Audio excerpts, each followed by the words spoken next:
እንግዲህ ትላንትና እንደምታውቁ ሩታ ሄርሜላን ቡዜን ሁሉምን አብርሃምን አግኝታ ነበረ። ሩታ ያለችው ሄርሜላን የወሰነችው ውሳኔ ላይ ቆሚ፣ ቡዜን ደግሞ ለምንድነው ይሄንን ህይወት ማበላሸት እንደዚህ የምትሮጪ ያለቻት ነው።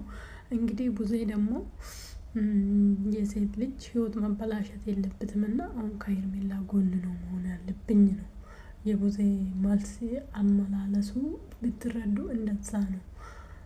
ሄርሜላም ደግሞ የመለሰችው አብርሃም የፍቅርሽ ጥግ እዚህ ነው፣ ትዕግስትሽ እንደዚህ ነው አለኝ እንጂ ከህይወትሽ ወጣው መቼ ውጭ አልኩሽ አላለም። እቺ ሴት አሁንም እንደኔ እየተሳሳተች ነው። እኔ ሄርሜላም ቢሆን አሁን ተሰብሬ ወደፊት ህይወቴ ቢስተካከል ይሻላል። ከአብርሃም ጋር ህይወት የዛባት ነው። የምር አብርሃም ሩታን መያዝ አልቻለ ሄርሜላን ያዛል ብላችሁ አታስቡ። በጭራሽ ማለት ነው። ምክንያቱም ሩታ በጣም ታጋዥ ነች። ከአቅሙ በላይ ሲሆን ነው ሩታ ብጥብጥ የምትጀምረው። ከአቅም በላይ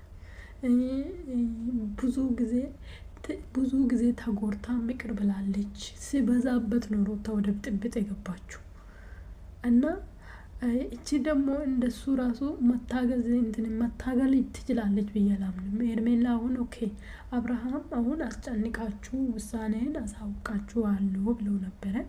ስለዚህ አሁን ውሳኔን ቢያሳውቃችሁ ወደዳችሁም ጠላችሁም አብርሃም ማን ነው የሚመርጠው? ሄርሜላን ነው የሚመርጠው። አብሮ ይኖራል፣ አብሮ ይሆናል ማለት ነው። ከዛ በኋላ ስራው አይቀጥል፣ ስራው አይስኬድ፣ ስራ መንገዱ አያስኬድም ካለ ሩታ ትወጣለች ማለት ነው። ይሄን ብሎ ውሳኔ ከወሰነ እኔ ትመለሳለች ብዬ አላምንም። ትወጣለች ማለት ነው። ስለዚህ እንደዛ ምክንያቱም 300,000 ገባች፣ እሱም 500,000 ገባ። አላማችሁ ይሄ ነበረ። ሄርሜላም ደግሞ ወደ 100,000 እየተጠጋች ነው። ትንሽ ቀራ 600,000 እንደዛ ወይ 700 ወይ ደግሞ 500,000 እንደዛ ነው ቀራ። 500,000 ላለው 500 ፎሎወርስ ልትገባ ነው። አንዴ 100,000 ማለት ነው። ስለዚህ ሄርሜላን ይመርጣል። ስራው ሲቀዘቅዝ አብርሃም ምንድነው ሌላ ሴትን ያመጣል፣ ከሄርሜላ ጋር ያባላታል ማለት ነው ከዛ በኋላ። ስለዚህ ከሴት እና ሴት የሚያባላ ሰውን ለትዳር መምረጥ ማለት እኔ አሁን ሄርሜላ በአይኑ እያየ እሳት ውስጥ እየገባች ነው ማለት ነው። አይኑ እያየ ምክንያቱም የሩታ ጊዜ እንደዚህ አልነበረም አብርሃም። አሁን ግን በአይን እያየች እሳት ውስጥ እየገባች ነው። ነገን አሳስባትም። የዛሬን አይደለም እኮ መመረጥ አለባችሁ።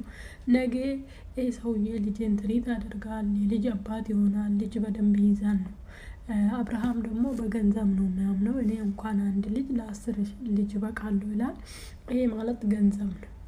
ስለዚህ ገንዘብ ብቻ ልጅ ያሳድጋል ብላችሁ ታምናላችሁ? ገንዘብ ብቻ ህይወት ይሆናላችሁ ብለን ልታምናላችሁ? ልጅ እኮ በፍቅር አለምንም ምግብ እኔ አይቻለሁ። እግዚአብሔር ማርያምን እውነቴን ነው የምላችሁ። የሆነ ሰውዬ አለ ምንም የላችሁም 8 ልጆች፣ ከዛውም ጎረምሶች አሉ። ሴቱ ከ17 ዓመት በላይ ናቸው። ሌሎቹም አሉት ትንሽ።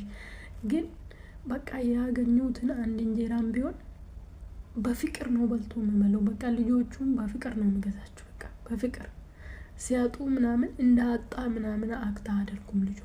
በቃ እንዳጣ ልጆች በጣም ልጆቹ በጣም አክቲቭ ናቸው፣ ጸዴ ናቸው። በቃ ያ ሲያማምሩ ደህንነት ባይነካቸው እኔ ደስ ይለኛል። እነዛኛ ልጆች ማለት ነው በጣም ነው የሚያማምሩ። ከዛ በፍቅር ነው የሚገዛቸው።